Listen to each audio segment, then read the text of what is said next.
Populasi Jepang semakin turun. Apakah akan punah?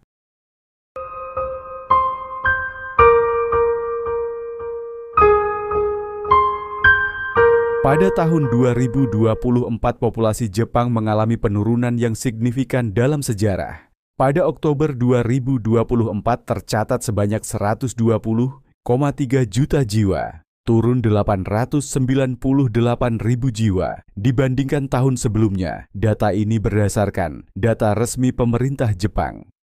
Penurunan ini menjadi yang terbesar sejak pencatatan data populasi dimulai pada 1950 dan memperpanjang tren penurunan yang sudah berlangsung selama 14 tahun berturut-turut.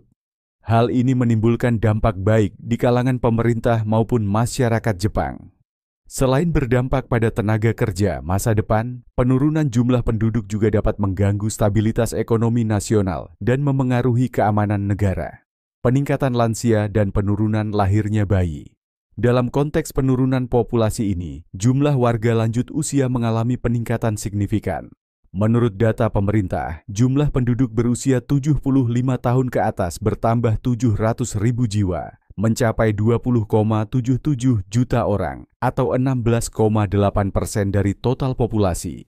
Secara keseluruhan, sekitar 29,3% warga Jepang kini berusia 65 tahun ke atas. Di sisi lain, jumlah kelahiran bayi di Jepang mencatatkan angka terendah dalam 125 tahun terakhir. Penurunan ini juga memicu kekhawatiran, terutama karena Jepang telah mengalami penurunan populasi alami selama 18 tahun berturut-turut, di mana jumlah kematian terus melebihi jumlah kelahiran. Untuk tenaga kerja sendiri, Jepang juga mengalami kesulitan mencari tenaga kerja lokal, sehingga Jepang saat ini mencari tenaga kerja asing, salah satunya dari Indonesia. Hal ini dilakukan supaya industri dan perusahaan di Jepang tetap jalan. Dengan tidak tersedianya pekerja, maka perusahaan-perusahaan di Jepang tidak akan berjalan, sehingga mengakibatkan ekonomi Jepang akan runtuh. Menyadari tantangan besar ini, Kepala Sekretaris Kabinet Jepang Yoshimasa Hayashi mengakui bahwa persoalan penurunan kelahiran tidaklah sederhana. Ia menyebutkan, banyak pasangan yang ingin memiliki anak, tetapi terkendala oleh faktor ekonomi. Kami memahami bahwa penurunan angka kelahiran terus berlanjut karena banyak orang yang ingin membesarkan anak tidak dapat memenuhi keinginan mereka, ujarnya dalam konferensi pers yang dilansir dari The Independent Selasa, 15 April 2025. Hayashi menambahkan, pemerintah Jepang berkomitmen untuk menyediakan bantuan bagi keluarga muda. Kami akan mengenalkan langkah-langkah komprehensif untuk mewujudkan masyarakat di mana setiap orang yang ingin memiliki keturunan dapat memiliki anak dan membesarkan mereka dengan tenang, tambahnya.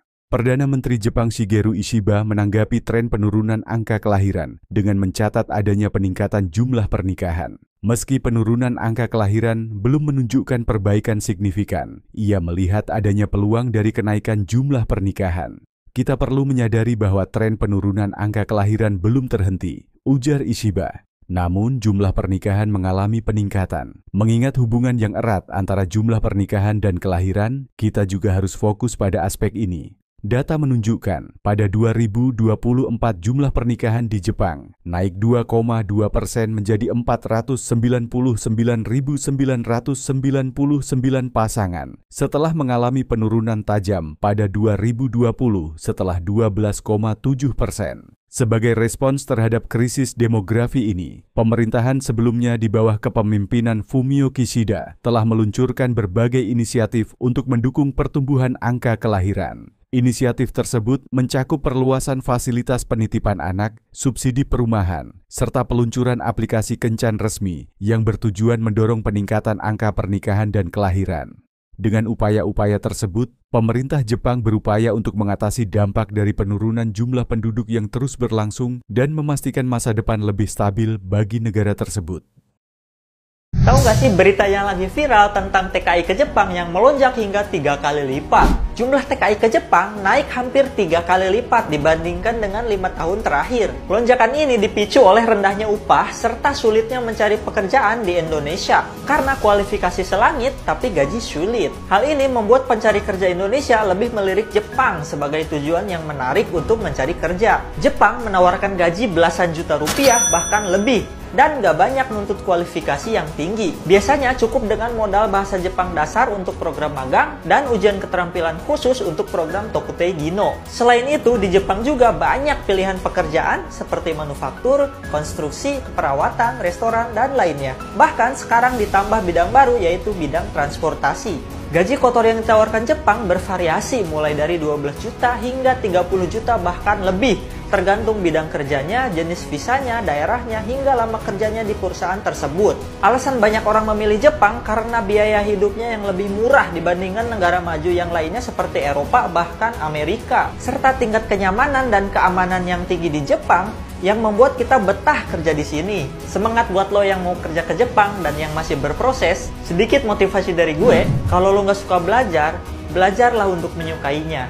Karena sampai kapanpun selalu ada pelajaran baru dalam hidup.